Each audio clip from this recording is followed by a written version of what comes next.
Good evening once. Right. Good evening once again.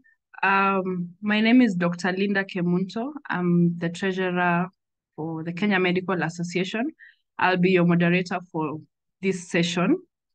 I would like to welcome all of you to this webinar series. As you saw in the poster, we'll be discussing universal health coverage and the new health acts that were assented by the president over a month ago. We, as the Kenya Medical Association, have partnered with the Kenyatta National Hospital and the University of Nairobi webinar platform, together with associations, the Kenya Dental Association, the National Nurses Association of Kenya, the Pharmaceutical Society of Kenya, the Kenya Clinical Officers Association. We also have our partners and sponsors, the USAID, PSI Kenya, Kenya Healthcare Federation, and Halcyon Consulting. We would like to also say that we are in collaboration with many more partners who are in the healthcare space, and we would hope that with further engagements, you can collaborate and improve or give benefit to our members. So a little bit about the Kenya Medical Association. It was founded slightly over 55 years ago with the mission of taking care of the welfare or looking after the welfare of the doctors and improving the, ensuring that Kenyans access quality healthcare in the country. And I believe we share the same mission of delivering quality healthcare with all the other associations and our partners and the attendees present. This webinar series is in 5 parts. Today will be the introduction on UHC and the social health insurance framework. Then the other sessions now will delve into the 4 main acts, which are the Social Health Insurance Act, the Digital Health Act, the Primary Healthcare Bill, and the Facility Improvement Bill. So we'll have a day for each. And should there be a reason to extend beyond the original 5, we will do that. The aim of this series is to educate healthcare professionals on these new health acts, because these are essentially health reforms that are going to change the landscape of how we deliver healthcare in this country. Not only deliver healthcare because we are the providers of healthcare services, we are also Kenyans. And by that, we are bound to also be patients at some point. And also as employees and employers in the healthcare space, these are acts that will impact on how we deliver healthcare. And just also how we stand in the global space, because we belong to a global network. And we all know from the WHO that universal healthcare coverage is a global goal. And all nations are on this journey to universal health coverage.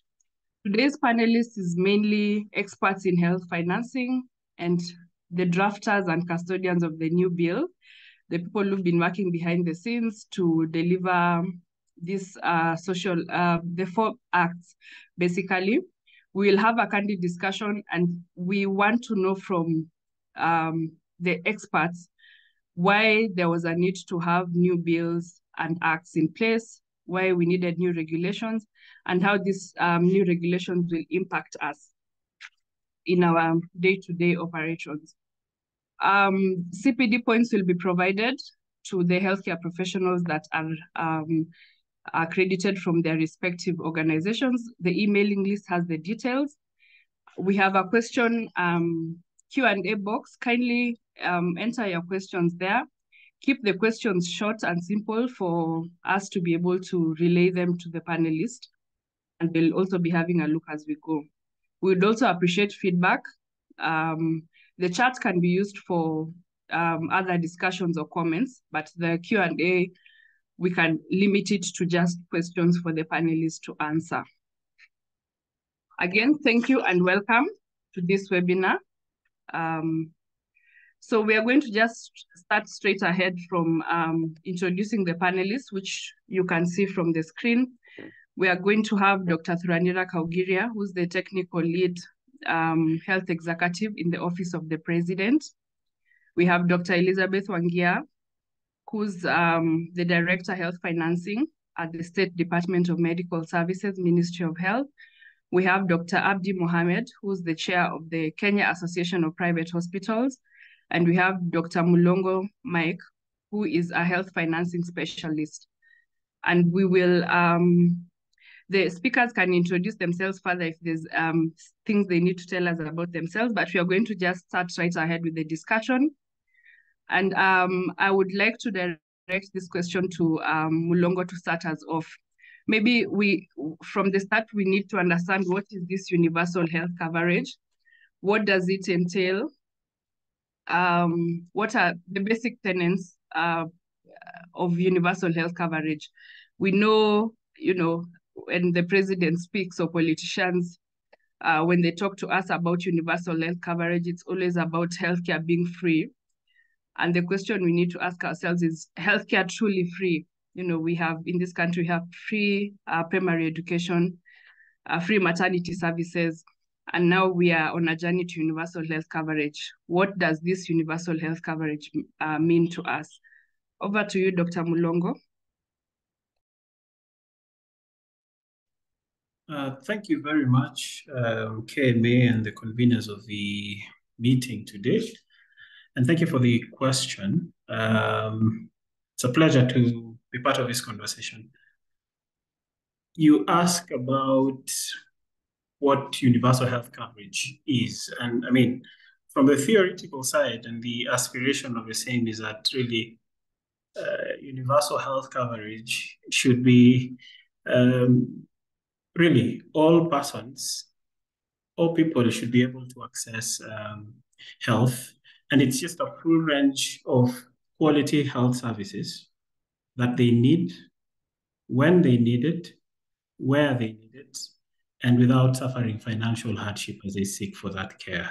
So that's the general desire or aspiration of universal health coverage. It's summarized as leaving no one behind for purposes of advocacy, but suffice to note that it's really just ensuring that all persons access quality healthcare and quality health when they need it, where they need it, without suffering any financial hardship. Now, the concept of universality in itself then becomes something that is debatable, because that then becomes contextual. And it will vary based on the nature of a country, the disease burden, the resources available. But the general aspiration is that no one within any context should be left behind. So that suffice to note, that should be the general aspiration of universal health coverage.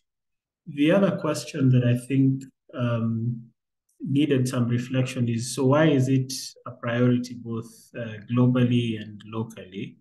First of all, I think it goes without saying that health in itself is a right. As a right, it is recognized both globally, and I think we as a country signatories to international conventions that actually elevate health as a fundamental right.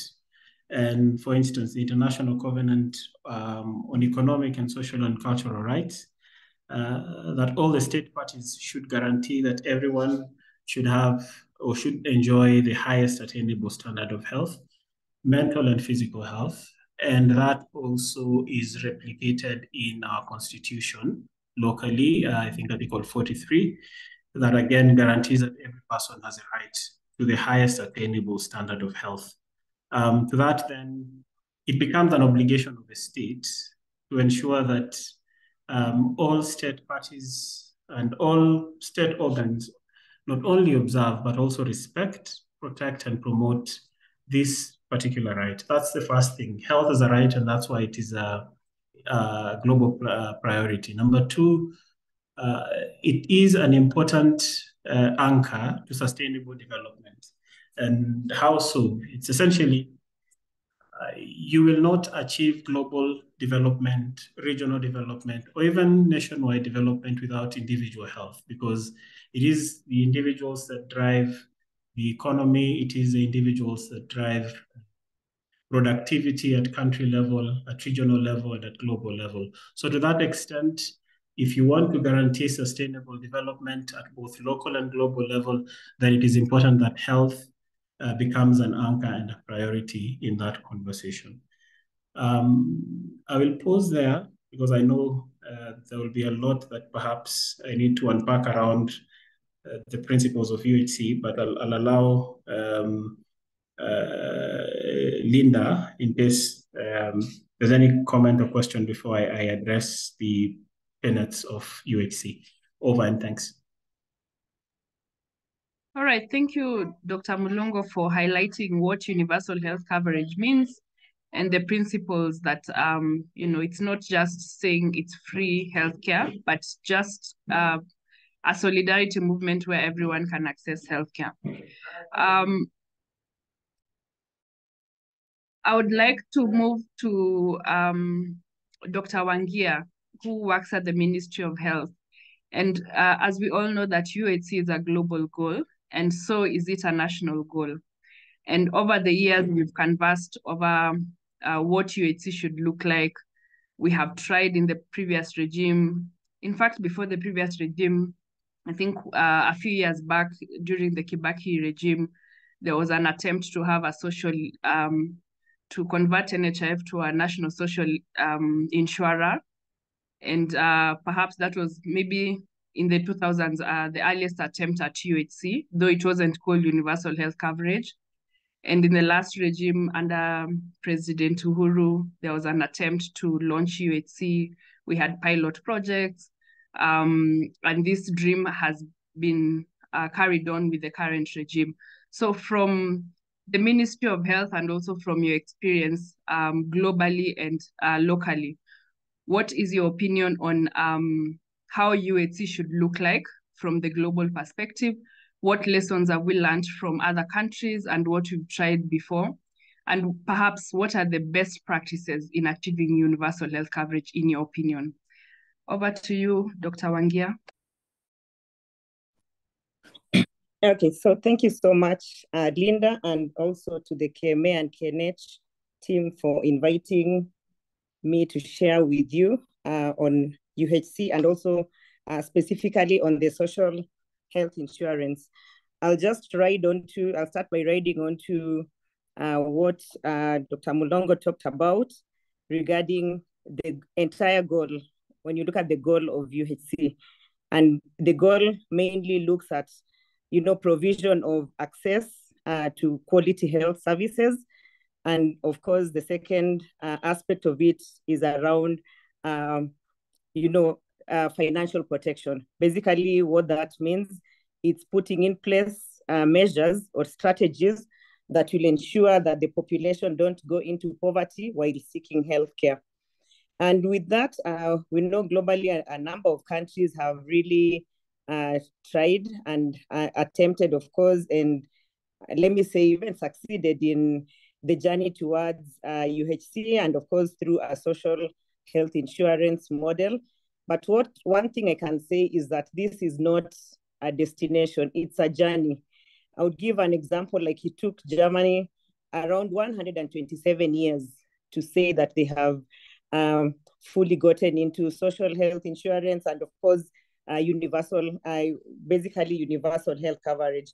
Quite a number of countries are in the 70s, above 100 years. And there have been several attempts looking at whether, targeting interventions that target the poor, interventions that look at the employed, and all that. There have been quite a number of, mixed models that have been used even by several countries. But one thing that I can say is that anytime you're thinking of attainment of universal health coverage, there are quite a number of things that probably you would really want to put into consideration. And some of them include looking at the level of income and the rate of economic growth, because this is what will determine basically, the chances of even the citizens either purchasing health or, you know, it will look at the chances of the citizens to purchase their purchasing power. So as much as you may want to put in measures, if say your income per capita is low, then your general purchasing power is low. So with that, you may have to look at what approach would you use in such a case.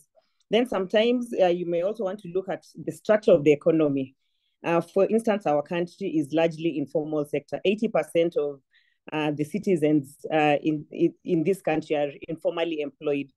So you may not just pick a strategy, say from Germany, where close to 100% are in the formal sector, and bring it to Kenya, where a large proportion are in the informal sector. So some of those things are considerations to be put in place when thinking of either social health insurance, or even when you're thinking of strategies towards attainment of universal health coverage. Then you may even want to look at the distribution of the population, whether you have a largely urban population, because as we know, in urban areas, say the communication channels are advanced, infrastructure is there are many people per, the population density is high, and therefore if you are to put in an intervention, it becomes quite easier compared to probably if population is largely rural, where reaching each and every person becomes a challenge. Then the other thing we may want to look and consider is the level of solidarity. What is the general nature of the people in a community or in a country? Because we may find, I would say, like Kenya, I think we have good solidarity. As you can see, when you're called for harambes, we quickly come together and want to support another person. So with that becomes also a plus when it comes to looking in areas around social health insurance. Then in terms of stewardship, we really need, for attainment of universal health coverage, you need strong governance and strong stewardship that will manage to engage the citizens and even convince them of the initiatives that need to be put in place. And with that, I believe as Kenya, we have really also put a lot, of initiatives towards attainment of universal health coverage. We know as it is right now, under fives are, I would say, treated for free. We have the fact that vaccinations, HIV drugs, TB are free to the people. It doesn't mean they are free, but to the citizens, we have ensured that some of those strategic interventions are free, therefore affordable, or have no cost actually to the population. We have seen interventions like Linda Mama that ensures that this select group of people are able to attain, seek services, get services, including the poor. As it is right now, we cover also the poor and the people with severe disability and the orphans and vulnerable children. So all these are models that have been put in place.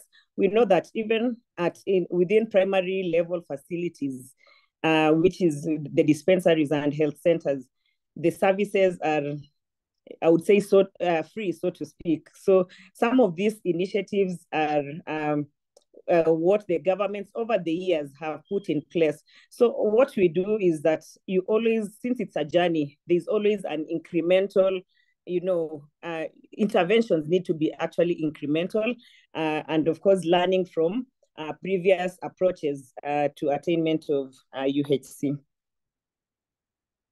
Over to you, Linda. All right. Thank you so much for bringing out the concepts and highlighting that indeed universal health coverage is a journey, not a destination, and that in as much as we are on this journey to UHC, there are certain aspects in our healthcare system that we ought to appreciate that have reduced financial burden on Kenyans, like the ones you've just mentioned, the Linda Mamas and the Afya Boras of this nation. I would like to move on to Dr. Thuranira for the more political questions, because now you speak for the office of the president, or you can correct me. But we would like to understand from your perspective, why was it necessary for us to have new policies? Why were they key? And also highlight perhaps what is this Kenya Kwanza, the plan of Kenya Kwanza, rather the Kenya Kwanza manifesto. Because when we look at it, there are certain things you have highlighted, or the Kenya Kwanza manifesto highlighted in terms of NHIF reforms. And now we are seeing a shift from NHIF to a social health authority. Perhaps why is it necessary now to move from proposed reforms to a completely new body? And also from the manifesto, there was an attempt to identify a problem whereby the out-of-pocket expenditure was about 150 billion. And the idea for these reforms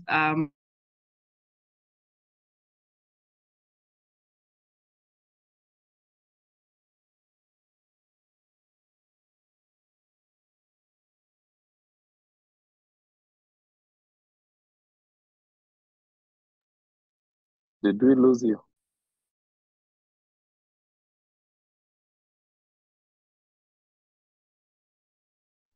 Yeah, I think we've lost her.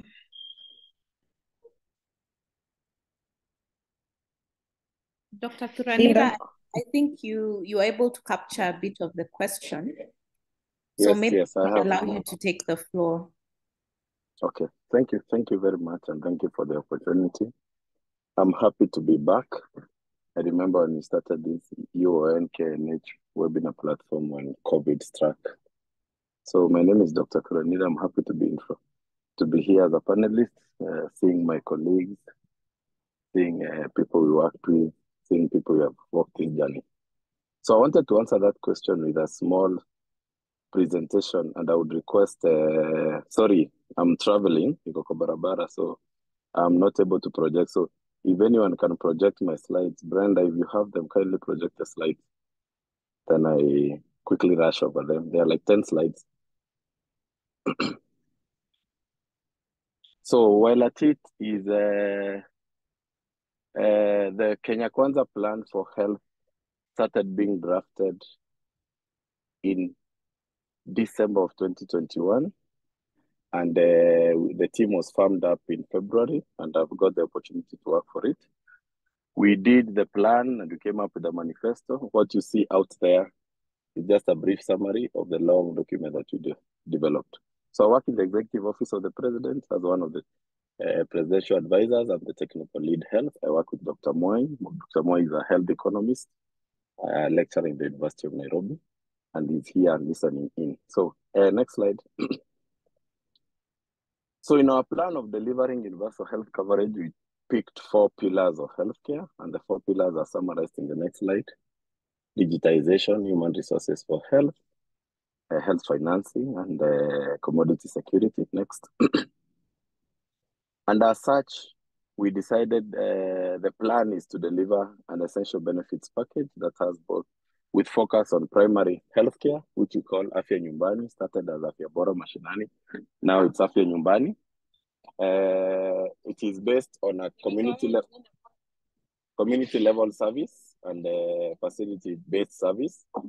The next one is a secondary and tertiary.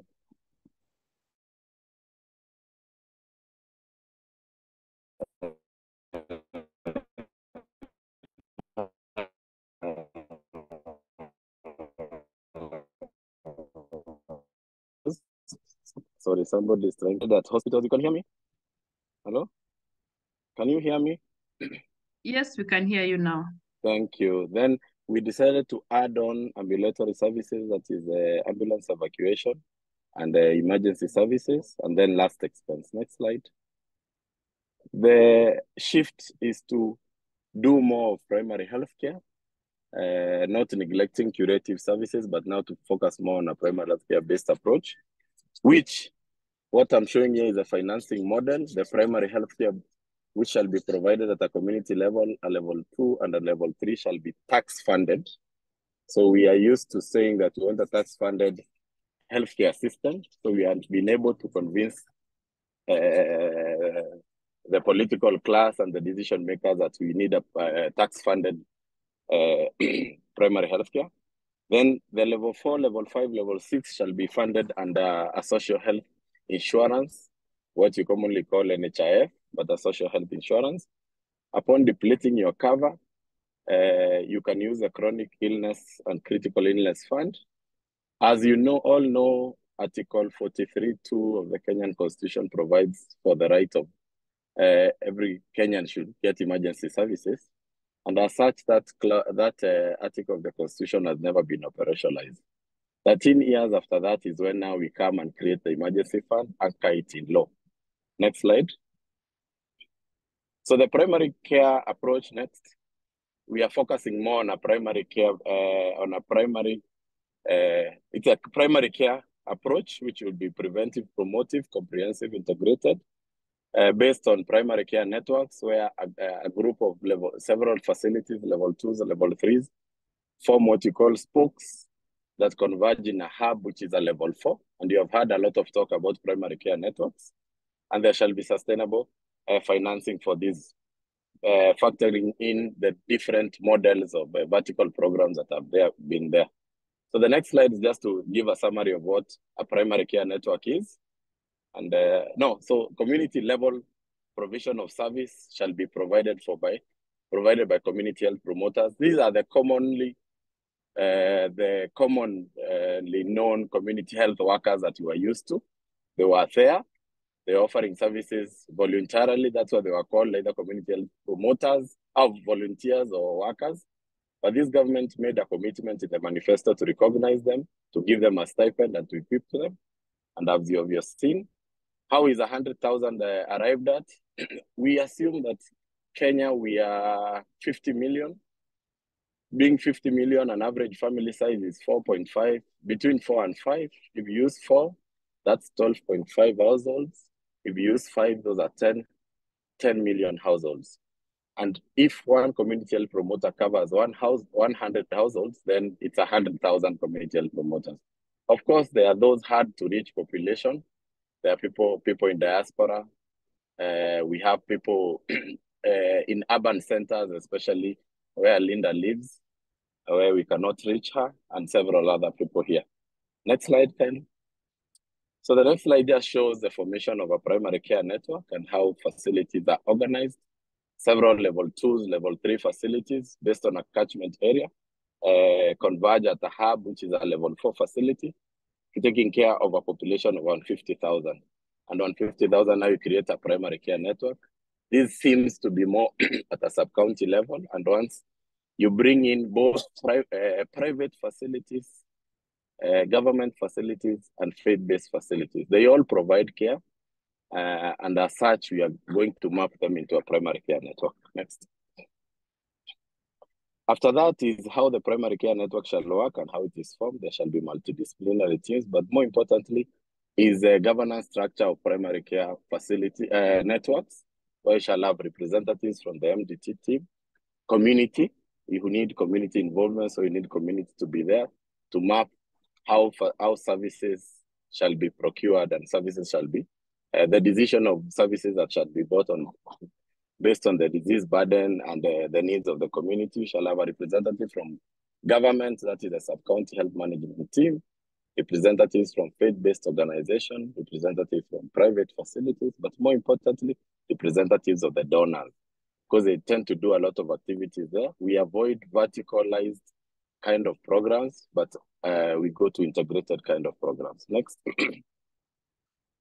So after that, we came up with a social health insurance, and there's a team already developing the essential benefits package. It shall encompass most of these things, but of note that things that had never been factored in, the issue of mental health, drug rehabilitation, has been given a lot of limelight in it. And we know our deputy president is a champion of that. Number 2 is the issue of screening and annual checkups for Kenyans. So in part of the package, you shall have that. Then issues of eye, oral, inpatient emergency services also shall be, and basically oncology services. Most of you might know that professional associations are involved in the development of this package, and you've been called to Naivasha. Our able boss here, Dr. Wangia, has been overseeing that process, and most of you are involved in it. I think I have 2 more slides after that. Next. So digital superhighway is, we want to digitize healthcare. For 1, telemedicine; 2, portability of data, and basically visibility, so that you don't wake up in the morning, you go to this facility, when you go to the other facility, your records cannot be recalled. And as such, if you know, part of the things that we launched during the UHC week at Kericho is a fully digitized primary care network in Bureti sub-county. It's called a smart PCN. If you might want to know more details about it, you might ask. It's totally paperless, end-to-end, from radiology, all points of service. And you can see the data moving from whichever facility to the next facility. So the issues of a patient comes in, you ask them what medicine they take, they say it's some bread, small brown tablet, trying to recall what it is, would be a thing of the past. Now, next. The other thing is human resources for health. I know this has been a hot topic. Part of the things that Kenya Kwanza promised is employment of healthcare workers to the tune of 20,000. It's a talk that is ongoing. It's at an advanced stage. But more importantly, there has been a clamor for a health services commission. And I'll tell you, having worked in the union and now working on this other side, it's a totally very political issue. And it's a hot topic that whenever it is brought, you know, who supports it and who doesn't support it. I won't mention that for now. So essentially what the government chose is to empower what we call the Kenya Health Human Resources Advisory Council. It has representation from the Attorney General, the Public Service Commission, the county government, the national government, Ministry of Education, and they have been involved in a lot of work. And this culminated in the signing of what we call the Kericho Declaration. Some of you might have seen the contents of that document. I think the last slide is to talk about the legislative framework. Now, with all these big ideas that you have, there are big ideas on paper, and the mistakes that you've been doing previously in the launches of whatever universal health coverage programs you've been doing, we have never anchored them in the law. And as such, we decided to anchor all these things in the law so that, notwithstanding who shall be the president of the Republic of Kenya in future, the things are anchored in law.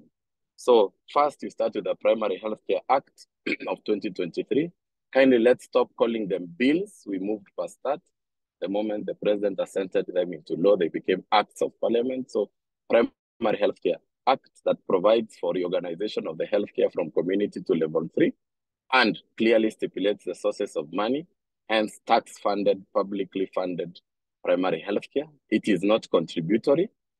Number 2 is a Social Health Insurance Act that has brought a lot of discussion. And this one now reorganizes how the primary healthcare fund shall be and how the emergency, chronic, and critical illness fund shall be. The next one is the Digital Health Act that provides for issues of data governance. As you know, the Health Act provides for issues of data, but more importantly, the Data Protection Act provides for that, but it's not clearly stipulated on the issues of health. So now this one is specific as to how health data shall be handled. The last one is the most popular, less controversial Facility Improvement Financing Act, whereby all monies according for health shall remain at health, do functions of health shall remain in a health facility. So all the county collections that come from services paid for by insurance or cash payers, and more importantly, money is appropriated for health from the county assembly, the national assembly, donor money, and also monies for public health, including inspection of buildings and the inspection of abattoirs and slaughterhouses. All that money is health money and shall be ring-fenced in health. That money shall remain within the facility. The facility shall have the final say in how the utilization of that money shall be. What is pending is that we are drafting the Kenya Quality of Care bill. Now, this is called a bill. The drafting process is just about to start, whereby we need to have a quality of care authority. Now, based on what I've presented, good people, we have political goodwill in this government. Everybody is talking about health. Probably some things we are getting right. Probably some things we are not getting right.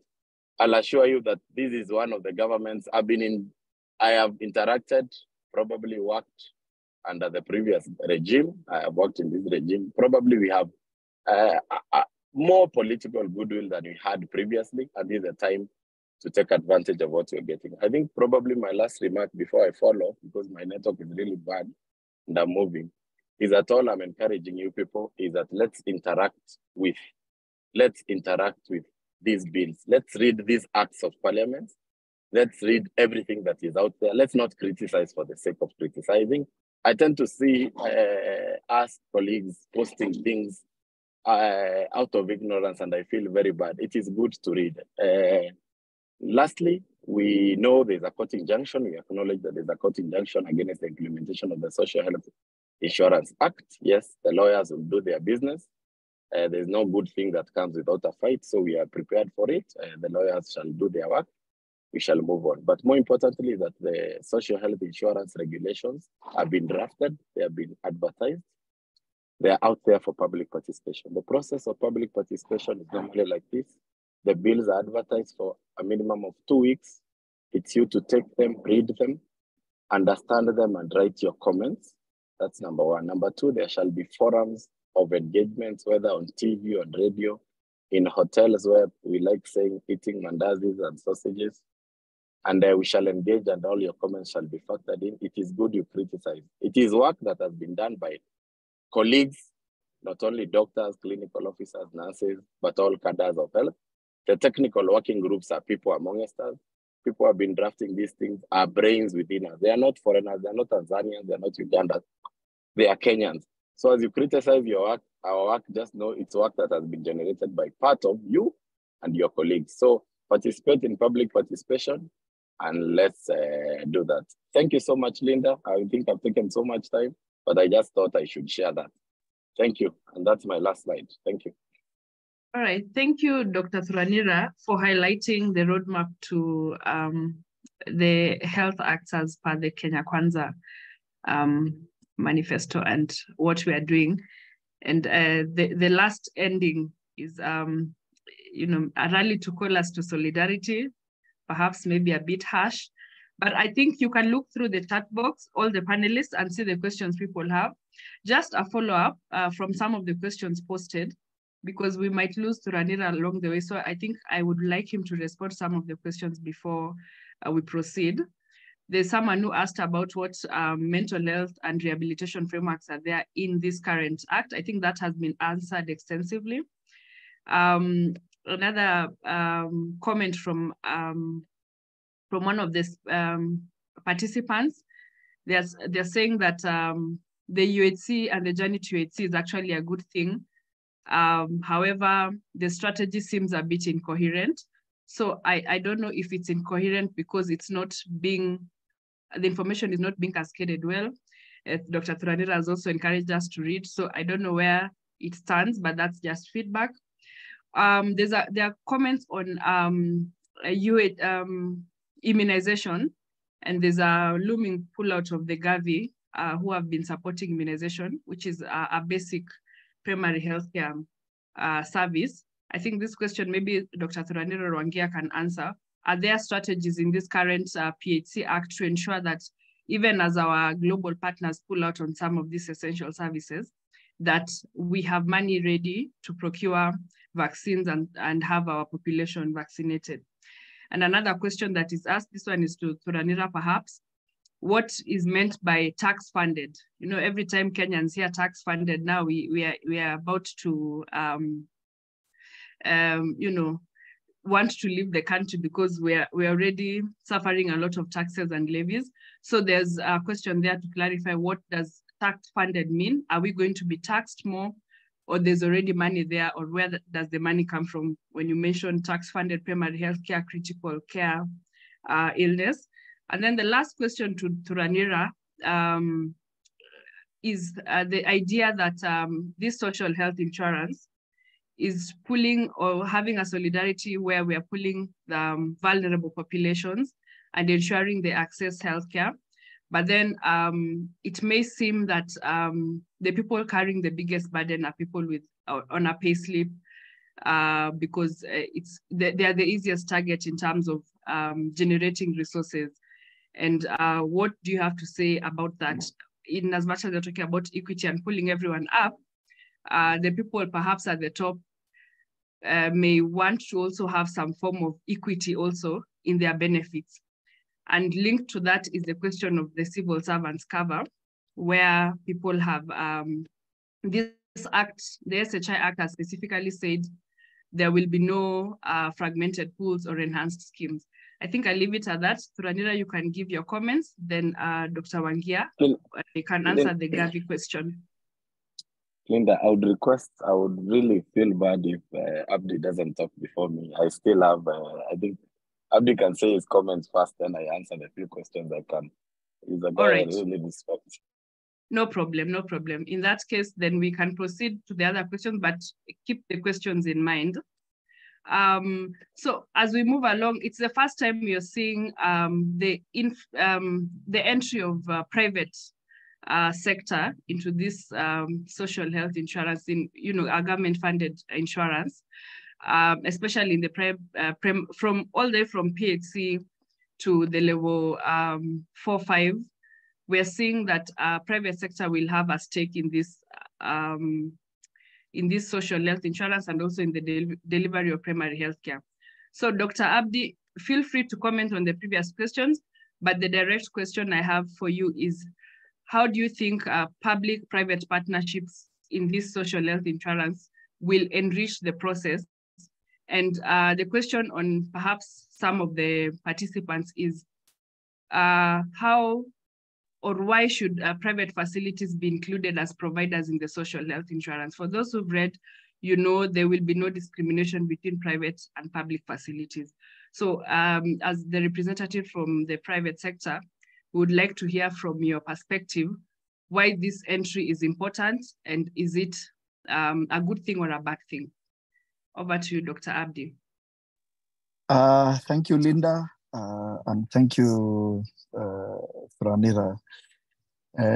Actually, I'm willing to just listen. I really don't have to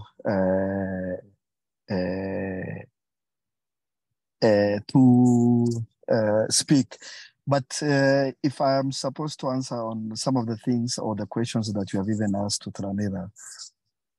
So when you want to deliver UHC, there are two main mechanisms that you can use to finance it. One is the social health part, where people contribute insurance based on their income, their ability to pay, which is also equitable. But there is also a second part where you can use general tax. In terms of using tax, is the general budget, whatever you allocate, the same way you allocate money to the Ministry of Health or Ministry of Defense or Agriculture, is the same way you will allocate money for UHC. But in some other countries, they go a little bit further and they do what's called earmarking. So they have certain taxes specifically for UHC. So they say if it's beer, sin tax or excise on beer is 2%, that 2% collected will always go to the health sector for UHC. So that's also one area, one way of financing.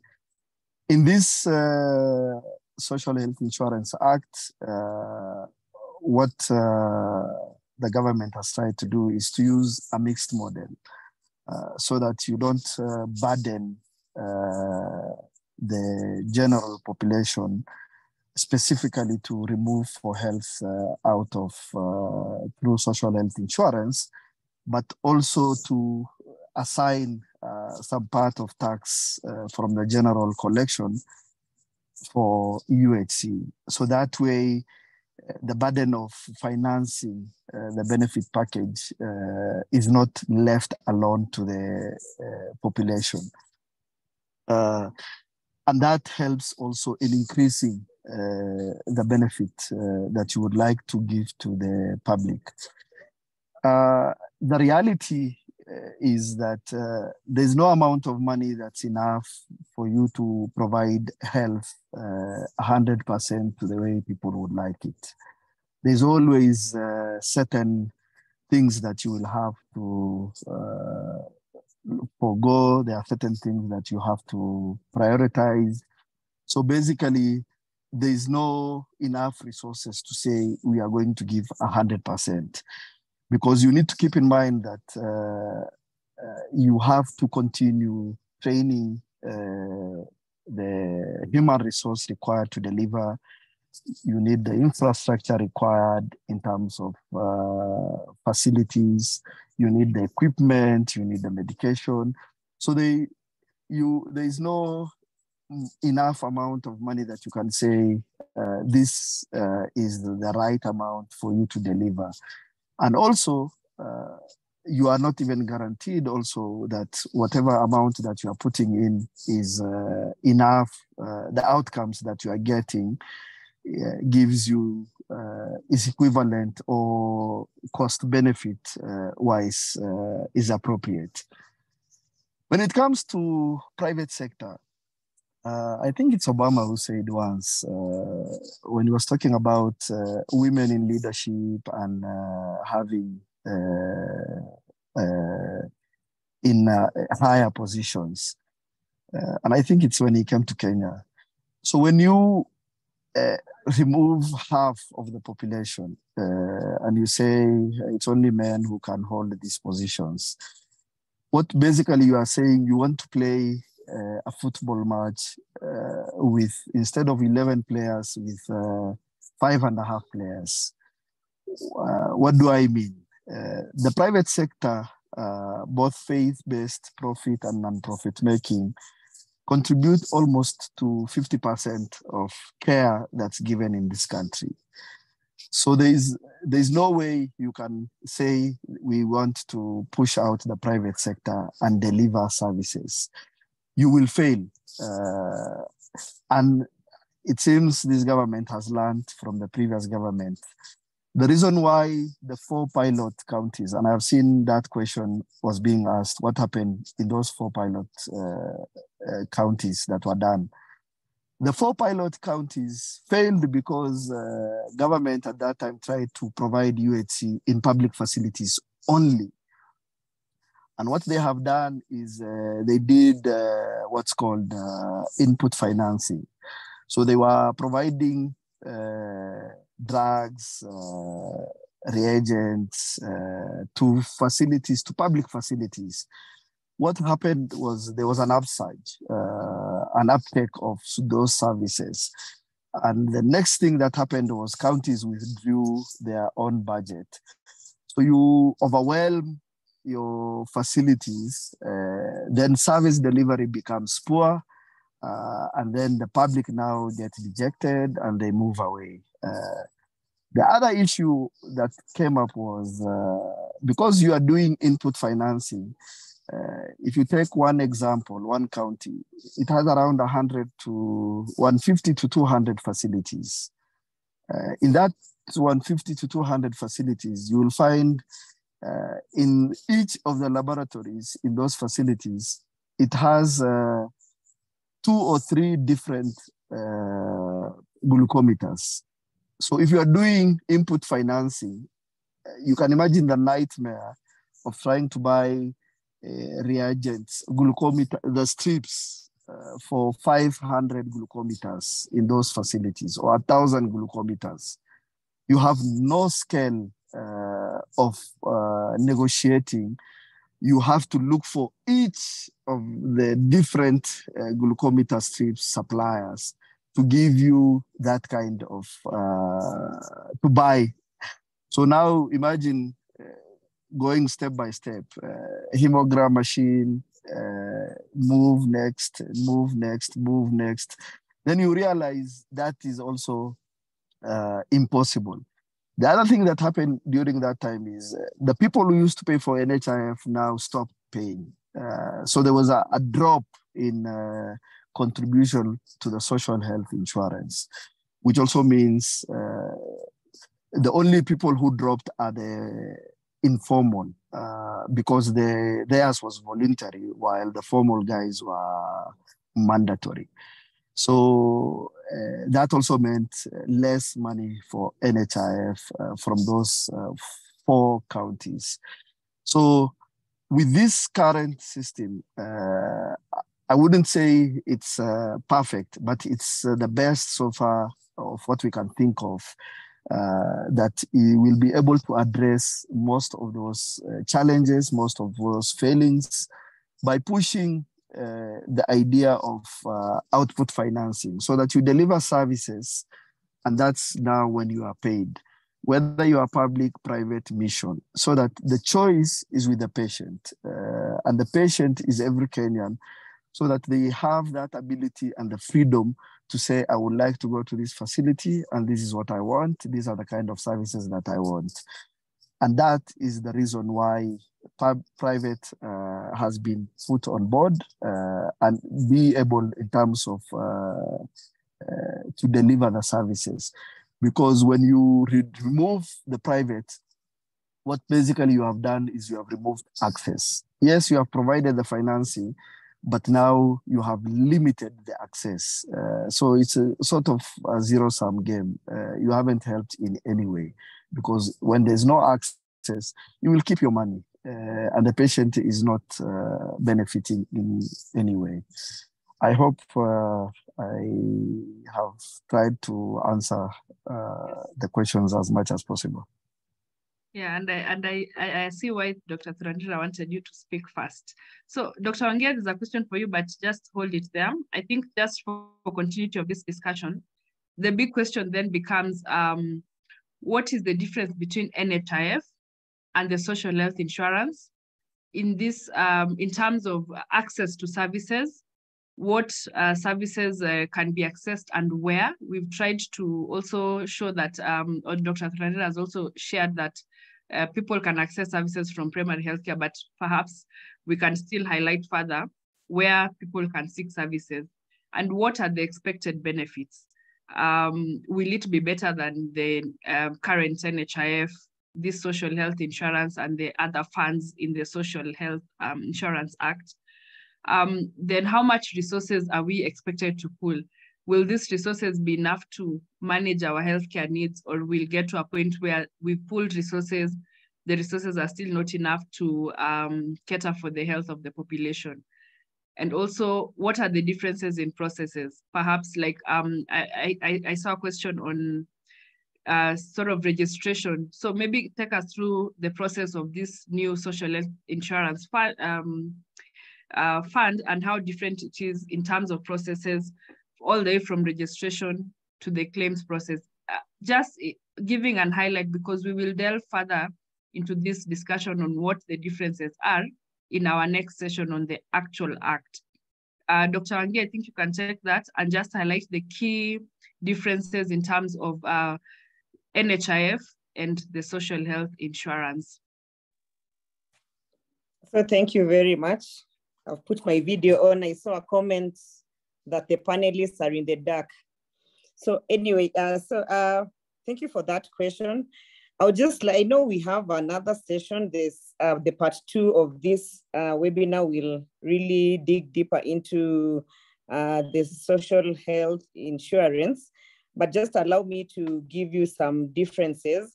First of all, one key thing is that there's been separation of key functions. Number one function is claims management.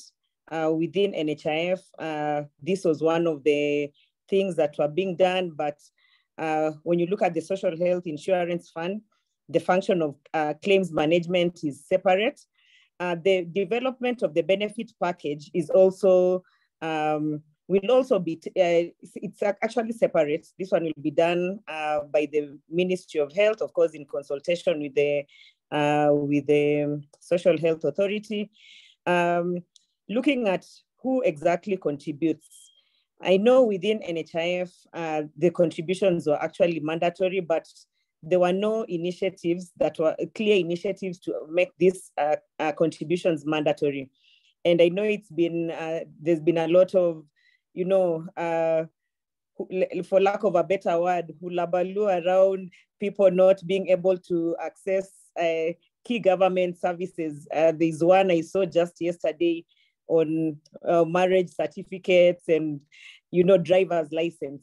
And yes, so we are saying that we will not only say that it's mandatory, but we'll put in measures to ensure that that it's actually mandatory. The other thing that is key within the Social Health Authority is around the fact that we'll be able to contract both providers and health facilities. In terms of other functions that are separate is things to do with accreditation. So the only thing that SHA will do will be to empanel facilities and contract them, but then the accreditation will be done by an accrediting body. Thuranira talked of the Quality of Care Authority that will come into place once we have drafted the bill. But for now, the body that is in charge of, ensuring quality of facilities will continue doing its work.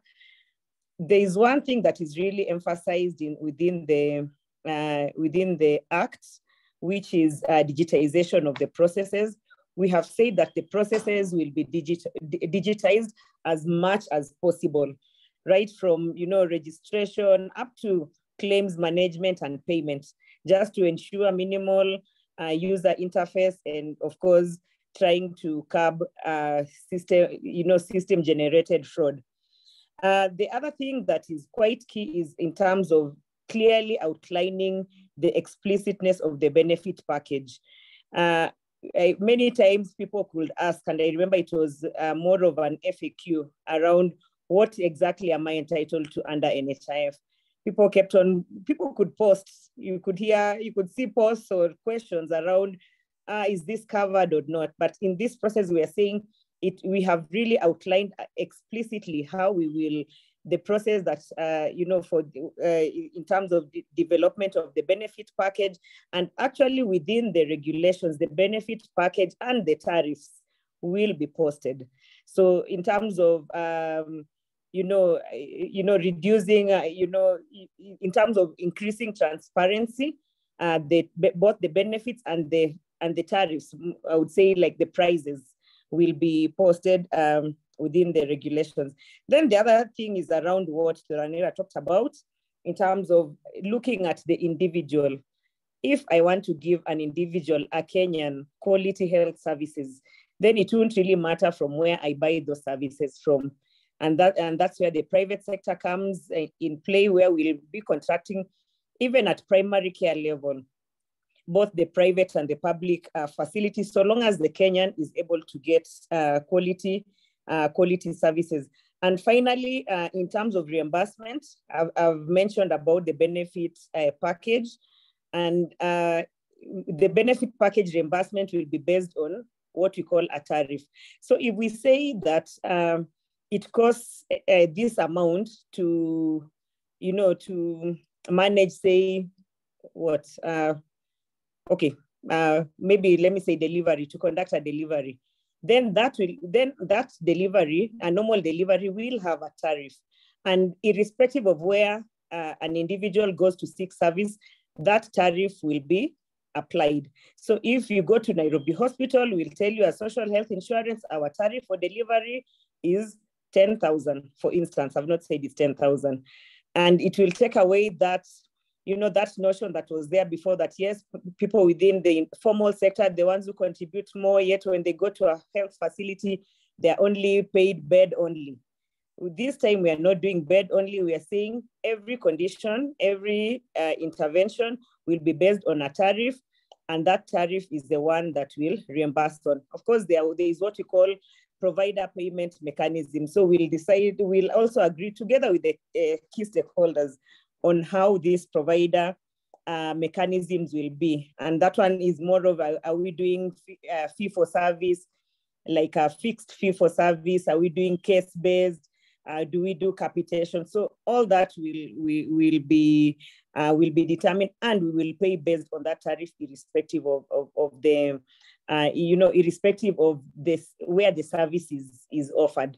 So I think those are some of the key differences. Then in terms of the resources, So we did some projections, and we did together with some economists, and of course, even together with the Kenya and National Bureau of Statistics. And we looked at consumption data, for the entire country based on surveys that have been done, surveys that have been done at household level. We have what we call the country integrated budget survey. So that one actually tells us what is the consumption habit of the people. And consumption is not equal to your salary. You may be earning less, but you consume more because probably you're earning a certain amount, but you have other sources of income from other places. So consumption data is even a better indicator of people's, ability to pay. So when we looked at the consumption data in general, and we banded the consumption, in percentiles, we were able to, using a figure of around that 2.75 that is captured within the regulations, we were able to get a yield of around 148 billion. And this is looking at the formal sector, the people who are employed, looking at if they contribute for the formal sector, we basically looked at the salary. For the informal sector, we mainly considered the consumption, the consumption data. And based on that, we saw that if we are able to reach the informal sector, then we should be able to raise 148 billion. For the primary healthcare fund, and that is only for the social health insurance. Remember, the social health insurance is the one that is contributory, and that's why we are looking at the collections. So for the primary healthcare fund, we have been working with a figure of 77 billion, and for the emergency, chronic, and critical illness fund, we have been working at a figure of around 49 billion. And this is based on data that we had, some actuarial data that we had done earlier in the year that showed us that primary healthcare services are worth that amount. So with this 148 billion, what do? We look at the benefit package. We see how the various things that people want. First of all, we want to maintain the services that NHIF was offering, then also consider additional services based on, the priorities of key stakeholders and the priorities of the population.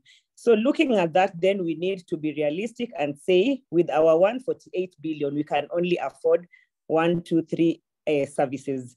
So that is some work that is ongoing. We are in consultation with quite a number of, specialists, just giving inputs on, what they feel is a priority or what they know is a priority, because these are subject matter experts. And based on that, we'll be able to really see what are the key interventions that we can bring into the package and what can we put pending. And the good thing is that even within the regulations, which are now out in public, and I encourage everyone to read, we have clearly said that we will be reviewing the package every 2 years. And before the 2 years elapse, twice a year, we'll be calling out to key stakeholders to submit their propositions. This week has been a busy week. I've been receiving quite a number of calls from different people telling me, can we put this into the package? Everyone wants something to be within the package. And therefore, moving forward, that's why we're saying we'll have a systematic way of receiving such requests, subjecting them to some scientific criteria, and then looking at our envelope, because we also know that we have a limited envelope. Looking at the envelope and seeing how it can fit. So basically, that's the work that has also been ongoing on the side of the social health insurance fund. Can I add a statement? Proceed. So I want to tell you a story, and the story I want to give is about NHIF. So NHIF comes to your house, convinces you to be a member, so it registers you. Then it collects your contribution to give them money. Then it goes and inspects facilities and panels facility. contracts facilities. Then it tells you you can only seek healthcare in this facility. You remember you have to choose a facility. It tells you to choose a facility here and choose this one. This is where you are capitated at. This is where you can only get cover. Then when you go to that facility, pre-authorization has to be that they pre-authorize you. So you get your service. After you've gotten your service, the hospital sends the claim. They manage that claim. They look at it, they decide this one is payable. This one is inflated, this one is not inflated. Now they go on to the next step, they pay. So they're the payers. After they pay, they realize you as a facility, you are the fraudulent one. So they come and inspect your facility, they investigate you, and then they punish you. They audit themselves. They are outside the insurance regulatory authority. Is that the kind of institution you want to go on as you go and deliver universal health coverage? No. What do we need to do? We need to unbundle the functions. And how have we done that? Is by what Liz has explained. That's number one. Number two, it is started as National Health Insurance, Hospital Insurance Fund. Then an amendment came in, it became Health Insurance, but it's more focused more on salaried people, Kenyans who are salaried payroll people. If you look at the data at another meeting, if we organize another meeting, I would wish us to have a discussion on two things. The current data of NHIF, the beneficiaries, the people who have ever been onboarded, the current actual beneficiaries, and you break down who they are and where they are and what they are, you'll find out that the voluntary payers are very few. Now, what are we envisioning? We're envisioning a social health insurance. And a social health insurance has one statement called universality. And universality is universality in contributions, universality in benefits. And universality in contribution is where you remember that 80% of the sector that we have is informal sector. And informal sector includes some of us here who are businessmen doing our own private business, some of us who are farmers, some of us who are doing other things that are outside the normal government framework. From the Abdis of this world, Abdi is the representative of informal sector, to the mamambogas in the village. And how do you do that? You bring them, everybody on board. Social health insurance has one simple thing: universality in the benefits package, payment contributory mechanism, and the access to healthcare. So you can, the same way a hustler can enter Nairobi Hospital is the same way maybe His Excellency the President or a politician can enter that hospital. How will that be achieved? If I was a hospital owner and majority of the Kenyan citizens have a form of health insurance cover, I would onboard them and take advantage of economies of scale. The last thing is that I'm sure most of you are in a form of a WhatsApp Harambe somewhere contributing for something, for some medical cover for someone and everything. Look at it at an ambitious project whereby everybody has some form or has a social health insurance, whereby the primary care has been taken care of by the government. When you have to be referred, it is sorted out by the social health insurance. In case of an emergency, it's and 24-hour stabilization, the emergency fund is taking care of that. And if you deplete your cover and it's a chronic illness, part of the money in the chronic illness fund is used. So let's envision that. Thank you. All right, thank you, Dr. Wangia and Dr. Thuranira. Just a quick follow-up. I think, Dr. Wangia, you mentioned that in this new act, we'll contract both providers and health facilities. Does that mean individual providers, like, for instance, I as Dr. Kemunto, can be contracted as an individual provider to the fund? Yes, Linda, that is the way to go.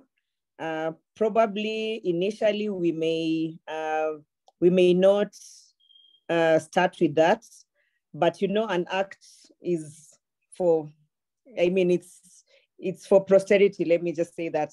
So at some point in time, we will contract, practitioners, and especially we are thinking of when you're looking at what we call a digital kiosk. and this is mainly things to do with telemedicine. Like for instance, if you are to offer telemedicine services, then we should be able to also contract you as an individual. But we may not want to start with that. Probably by say the second year, as we implement the social health insurance, we may now want to bring in additional services like that. But the Act allows for contracting of not only a health facility, but a healthcare provider. So also that when that time comes, we will put in the tariffs for the provider as agreed by different stakeholders. We'll say for this telemedicine consults, this is what we want to reimburse. Okay, thank you for that clarification. And I think that takes me now maybe to Dr. Mulongo. How do you envision that this social health insurance will affect, how will it affect healthcare providers? In the meeting, we have health professionals from doctors, clinical officers, nurses, lab technicians, and we even have, I think, some community health promoters in the meeting. In your opinion, how can healthcare professionals take advantage of this act? And how do you foresee the practice of medicine with this new act? Dr. Mulongo? Thank you, Linda. I think I have quite a number of comments related to previous issues that have been raised, but I think one that stands out, I think, is with this act and the role of healthcare workers, if I get your questions, and how it may affect them in service delivery. I think it touches on largely, if you're looking at all the acts that have been put in place, there are certain provisions that seek to streamline how care is provided and how payment for that care is provided. If you're looking at the FIF Act, it ensures that resources will remain at the facility level. If you're looking at the Primary Healthcare Act, seeks to clarify the menu of services that the particular caregivers will be offering at their different levels of care, and also makes provision for penalties or consequences for operating beyond your scope. One of the key things that I think is important as well is a reflection on quality of care in terms of safety, timeliness, efficiency, effectiveness, patient-centeredness of the care that will be provided within this new approach. Because I think, as Ranira mentioned, I think their intention is to focus on the primary care, and therefore you have the CHPs, you have the level 2, level 3 providers. I think it is important that then we reflect on how do we ensure and guarantee quality of care at the community level. And that will speak to one regulation, that will speak to training particularly. So what is the level of training and competence of the parties that are offering care at the different levels of care? And how do you guarantee quality, and how do you ensure linkage across the levels of care? I think that's one bit that is important.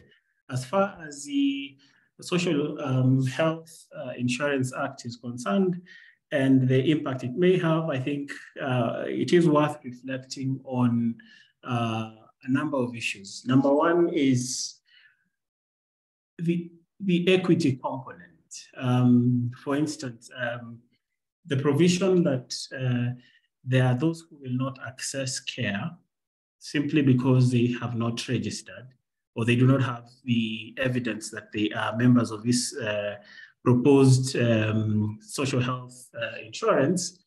How does that bode with the professional commitments of provision of care, of doing no harm, and beneficence, ensuring in all that you're doing, you're meaning well? And how then does that relate with, for instance, the Bill of Rights in Article, I think, 21 of the Constitution, where then it is the obligation to actually, as an officer, to ensure that you're protecting and upholding this fundamental right to health, whereas you have an act or a provision that seeks to deny that access. So I think that becomes an important bit. But the other bits beyond that, I think the other bit that I think is important for us to reflect on, even as we discuss with these reforms, I think is the aspect of accountability, in the sense that, what lessons are we drawing from people who've gone ahead of us? Let me use an example. Germany is the poster child for social health insurance in its truest of forms. Began in 1883. But in 2018, there are reforms that were proposed in terms of reducing the contributions for the social health insurance. Essentially, because they discovered that the contributions were excluding people from access to care. So if a country that has that wealth of an experience is actually moving away from a mandatory contributory approach, mark you, I'm saying mandatory contributory, not mandatory enrollment, what lessons can we draw from that? Another example, and I know we are learning a lot as a country from Thailand. Thailand in itself had multiple schemes, and one of those schemes was a mandatory or a contributory scheme for the informal sector. What happened is that they had to collapse that post-2002 because they discovered that, one, it wasn't mobilizing enough resources, and it was denying people access to care. So from a provider's perspective, and also from a policy perspective, I think it is important that we reflect, particularly at this point in time where we're developing the regulations, and early enough, how do we guarantee equity and access to care, irrespective of whether you can pay or not. A good example also is Rwanda. Of course, Rwanda has a community-based health insurance scheme, as they call it, but the reality is, you will notice that there's significant public financing or public sector or public subsidies towards financing of care in Rwanda. But it is noteworthy that in between 2000 and 2011, one of the key things that they struggled with was adequacy of mobilization of resources through the mandatory contributions. And now that is when the government decided to now pump in a lot more resources towards financing care to ensure that no one is excluded. So to that extent, I think we are at a point where, and I'm happy the drafters and the custodians of this piece of law and these reforms are here. I think it is important to reflect on, one, how do we ensure that we guarantee equity?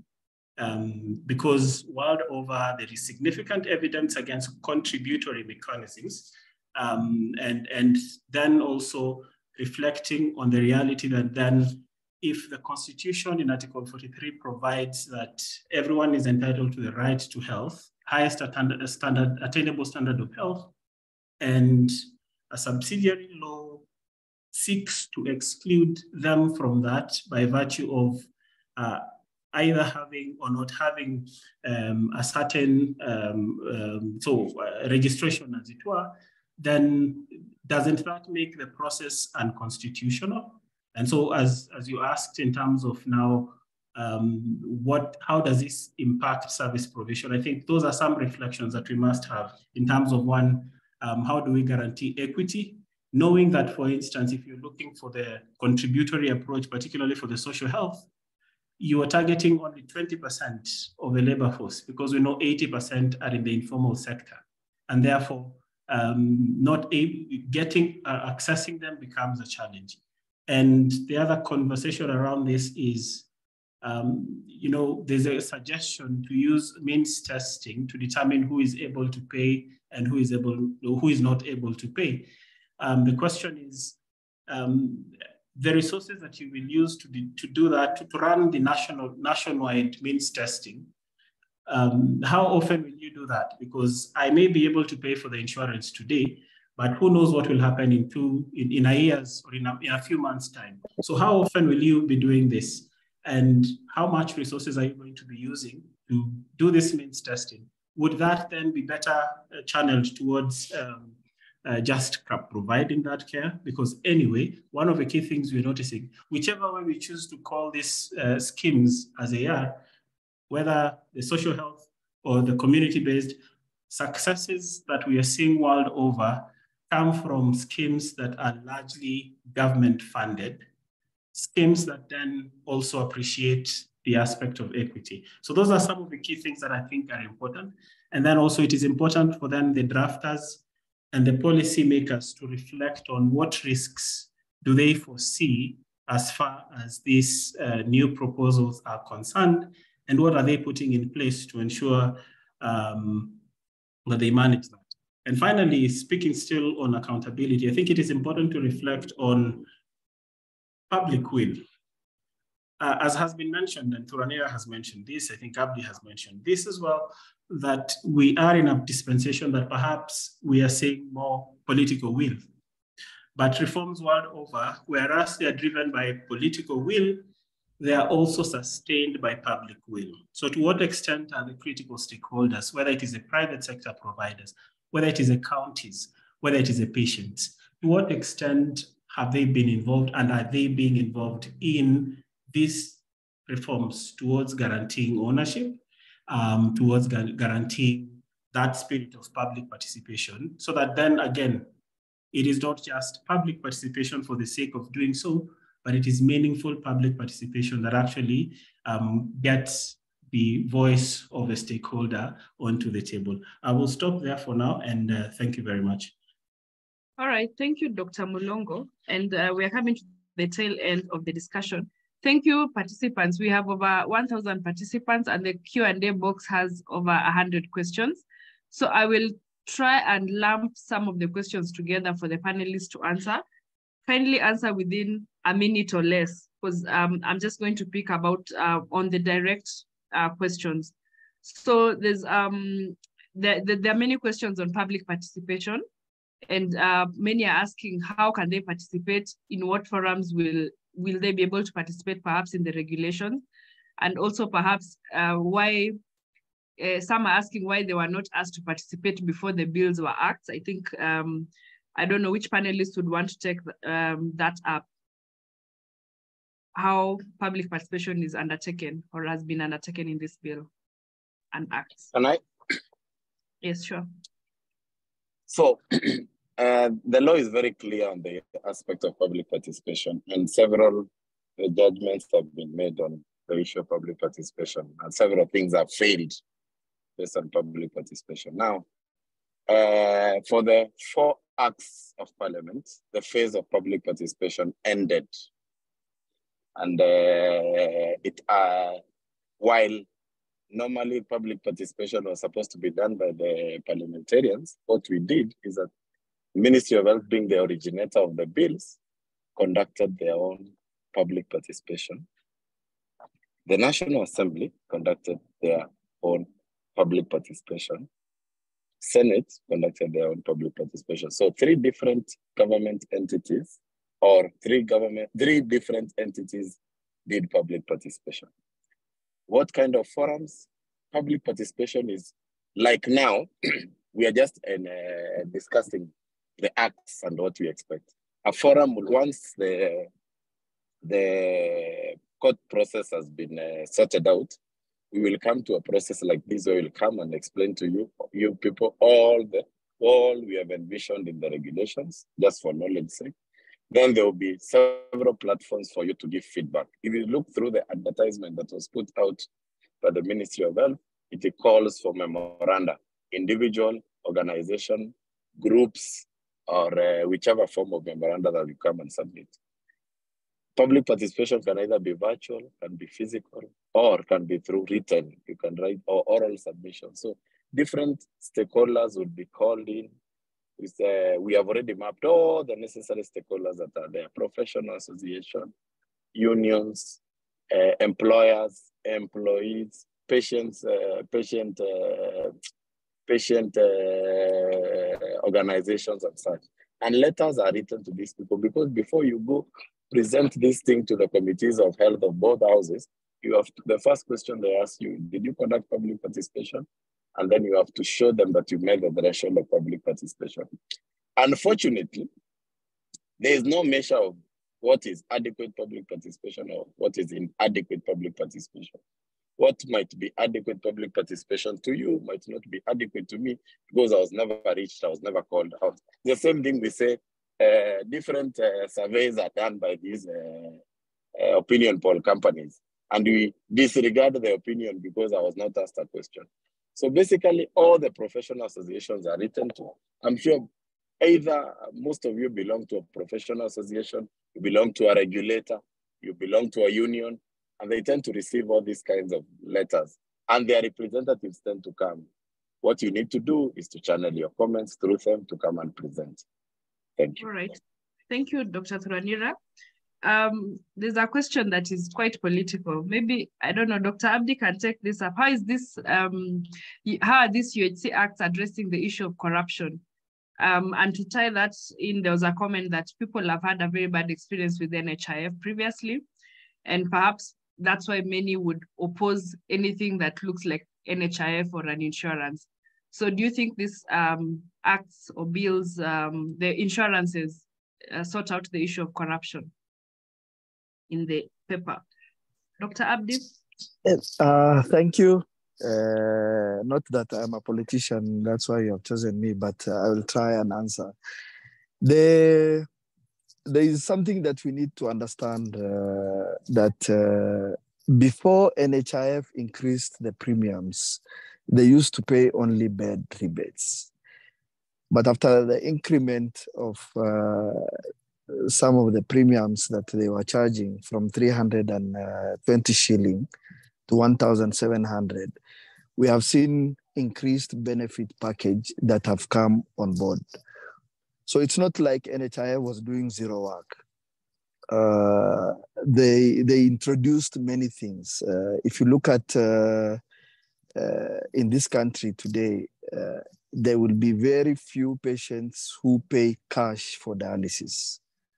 Most of them use NHIF. Even those who don't have NHIF, once they are diagnosed with kidney failure and they need dialysis, you will find them dashing to NHIF and enrolling. We will discuss that being a bad adverse selection, but it just shows you that there was some benefit. One of the ways that we have tried to reduce that part of NHIF currently as constituted by not taking the same structure to SHA.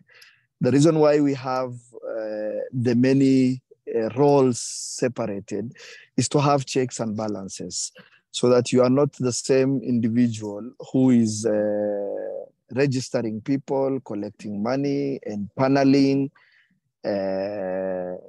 contracting, deciding the benefit, deciding the rate you want to pay, the tariff, claim processing, paying the claim or not paying, closing, opening. All that was done by one.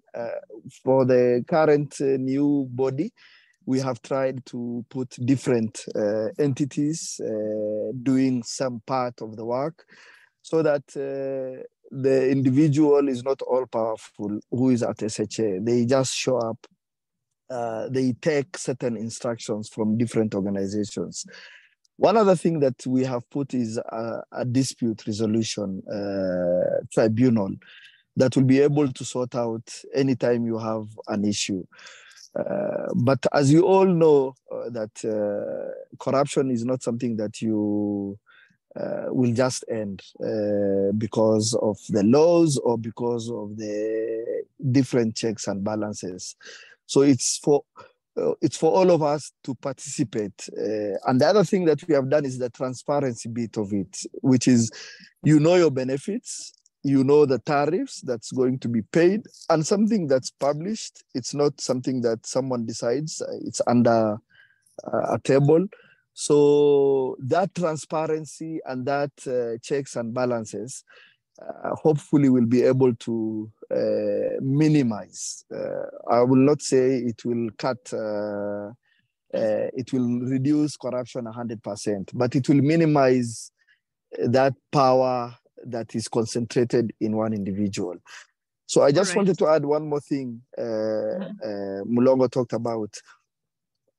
Yes, there are many models, even contributory SHI, social health insurance, that are working in many countries. But what we also need to understand is ours is not one model. It's a mixed model. We have tax on one part and we have contribution on another. And even we can even go one more step and do a tax which is earmarked for the critical chronic conditions fund, so that it's also gives us all the three options that we have in terms of financing. So we rather start than agonize on which one is better, which one is not working, which country has succeeded, which one has not succeeded. And UHC, if you really want to do it, I always say start. The same Thailand he's talking about has had different coups. Military guys have come on board and they have never touched the UHC. Why? Because it was started. And once it starts, it develops a life of its own. Thank you. All right, thank you, Dr. Abdi. People are now bringing in big questions and big paragraphs. I think it would be good to say that we will have another session dissecting this specific act next week. I think the communication will be sent on email or how you got this poster.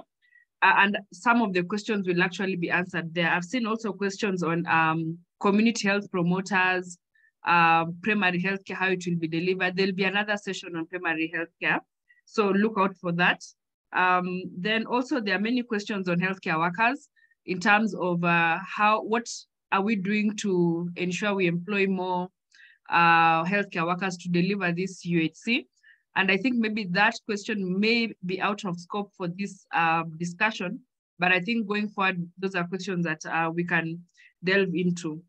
A question to Dr. Wangia, just two direct questions. Someone asked, is the 2.75% both to the employer, like the employee paying 2.7 and the employer topping up, or it's one person paying, one entity paying? So as per the regulations, the draft regulations or the posted regulations, it's the employee is the one contributing 2.75%. So the employer is not contributing to this fund, okay. No.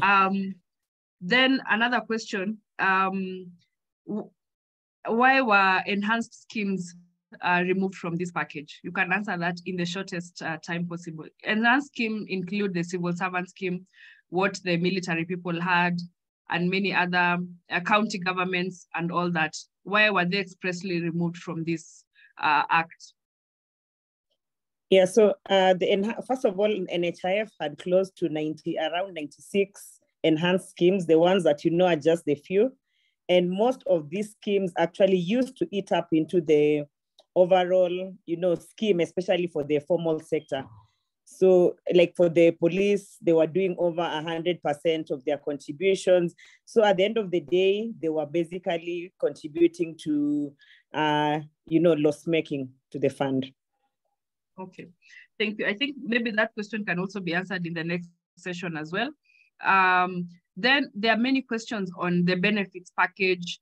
How will they be, what benefits people will get, how much will be paid, and there's even an example of why, in the current NHI framework, a surgical procedure in maybe a private hospital in Nairobi would cost 80,000. But when the patient goes to a public hospital, the public hospital is not reimbursed the same amount of money. And I think some of these questions around benefits package and how empaneling will be done for hospitals. And there are also questions on the claims management process. I think some of them have been answered in the regulations that have been published. So I would encourage all of us to look out for when the public participation will happen. And as Dr. Thuranira has said, let us channel our public participation through our associations, our unions, or even hospitals, or even as an individual. But again, we will have another session to delve further into that. And I think that there are so many questions on the benefits package, people asking how ICUs will be reimbursed in private hospitals or higher tier hospitals, in private hospitals, and level 5 and level 6 hospitals. So I think those discussions, we may not be able to delve further into that. And from the Q&A, I think there are some questions we've answered throughout the discussion, where someone asked, I work for an NGO, I pay NHIF, but I get covered by a private insurance. Kindly explain how this works. I think that has been sorted in the discussion. Yeah, and there are some panelists who had indicated they would like to answer some of the questions online. So the floor is open. Dr. Mulongo, you can have a comment and answer a question in 1 minute. We should end this in the next 5 minutes. Dr. Mulongo? Oh, okay. Thank you. Thank you, Abdi, for the comment. And yeah, I think the point is, how do we learn and how do we draw lessons from those who've already gone ahead of us? And how do we then also minimize flows as we continue along the journey of universal health coverage? I think the other bit that I think, and as perhaps we'll explore this in part 2, is just delving into the nitty-gritties of the individual acts, particularly the Social Health Insurance Act. I think the conversation on separation of roles is an interesting one, but the drafting as is speaks to particularly Article 35 of the Social Health Insurance Act of 2023, speaks to the establishment of a claims management office within the authority. So then it will be, we will explore that, I think, with Abdi and Dr. Wangia in the next session, as to how that is essentially separation of roles, whereas that still is domiciled within the authority. That's number one. Number two, and the safeguards or the governance and accountability measures in place to just guarantee that the public will draw value from the roles that are the different offices that are being created within the current act. Suffice to note, I think let's leverage and think on sustainability. Let's think on equity. Let's think particularly within our context and the reality of the resources that we have, and how and the challenges that we currently face, as it were, and particularly how do we guarantee public ownership as we journey this journey of the universal health coverage. Over, and thank you. All right, thank you, Dr. Mulongo. We'll give each panelist 1 minute to give their final remark. You could choose to answer a question that you saw in the chat box, or just give a final remark. But I think towards the tail end, we would want to know what does the future look like. Dr. Wangia?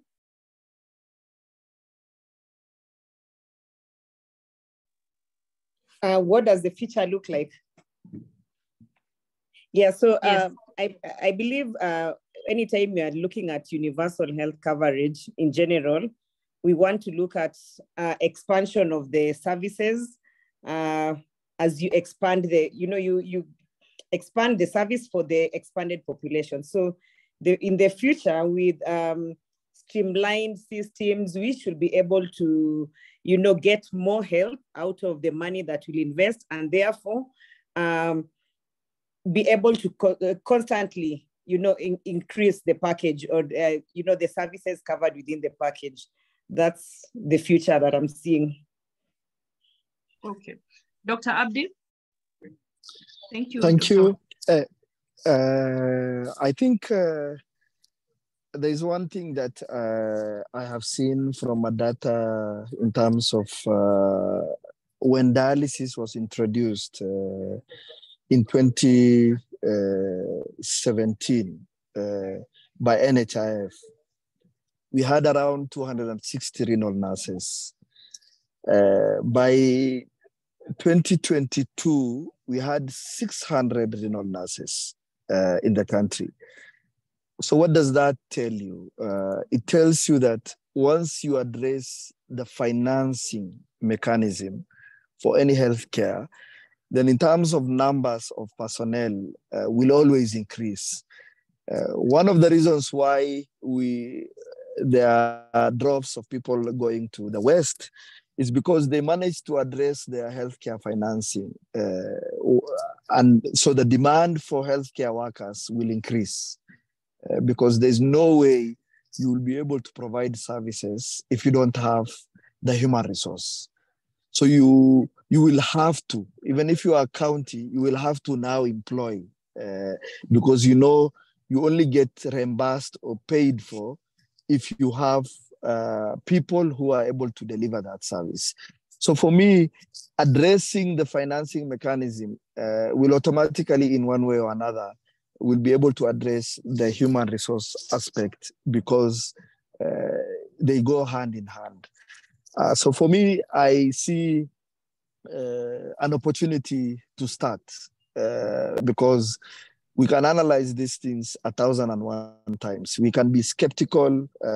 We can have transparency issues. We can have willingness to pay.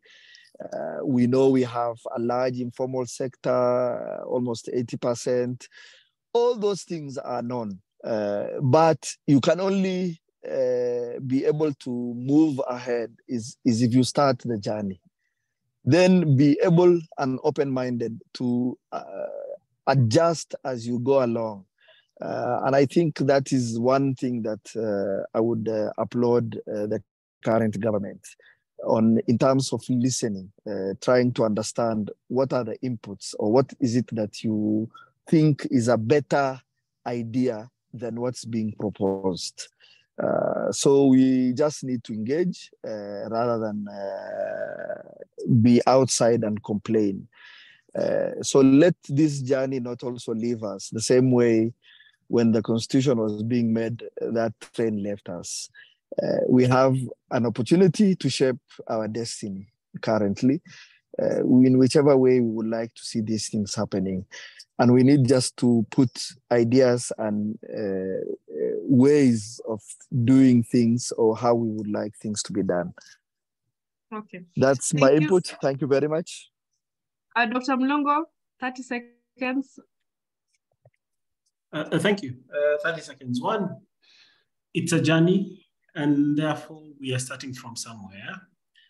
So let's appreciate the lessons and the lessons drawn from the past and the reforms that have been there, so that then we don't end up in the hitches that may have been experienced in the past, but appreciating that it is a progressive journey in terms of who is covered, what services are covered, what costs are covered.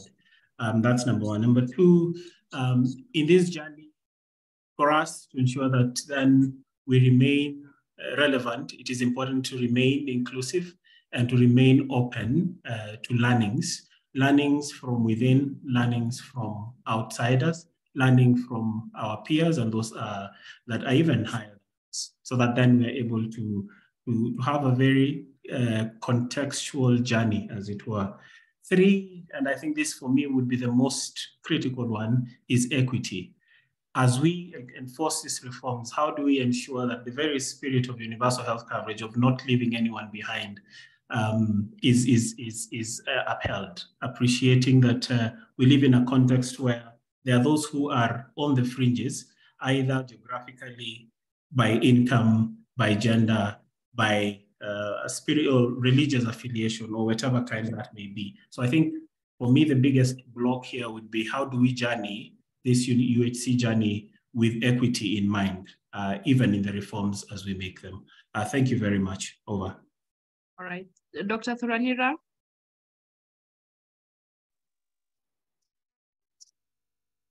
Your last comment?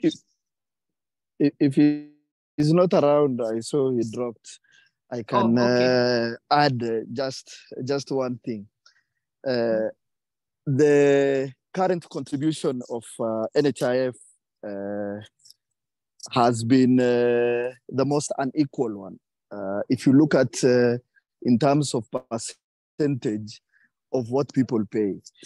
So in the new scheme, we have moved to a rate that makes it more equitable.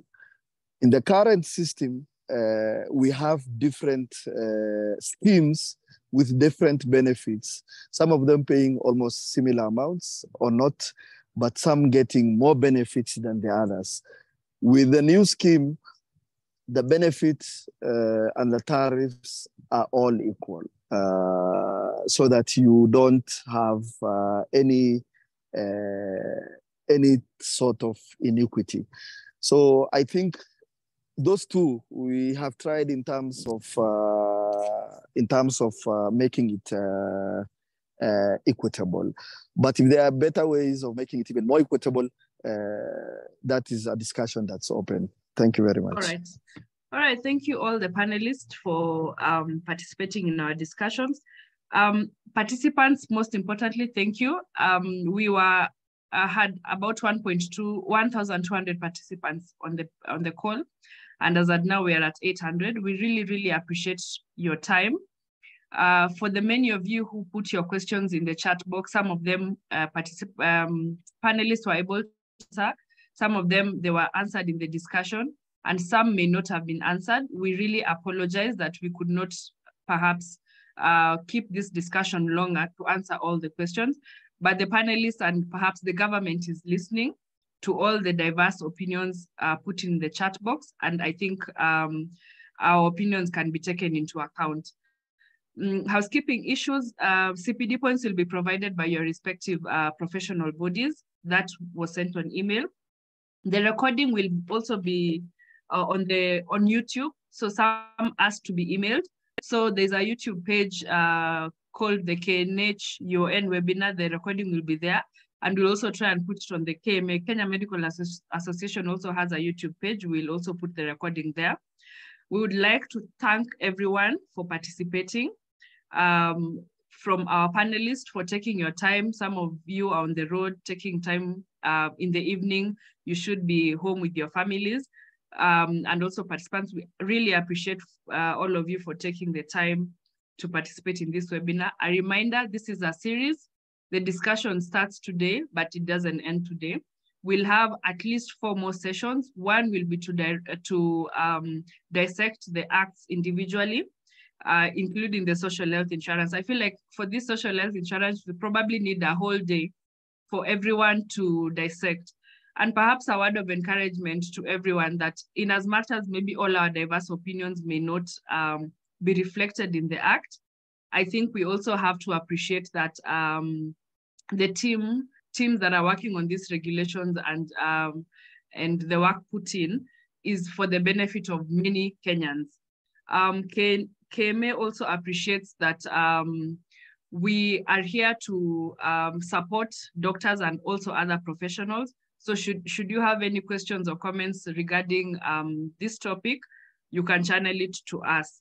And I think what the message as we close the evening is that UHC is not a destination. Perhaps we will not arrive in 2024 June and say we have achieved UHC, or perhaps in 2027, but it's a journey towards starting. And I like what Dr. Abdi said. It's a journey which we have started, and it can evolve and have a life of its own. And we hope that we'll be able to raise the resources to improve quality healthcare in this country. Thank you, everyone. Have a good night. See you next week.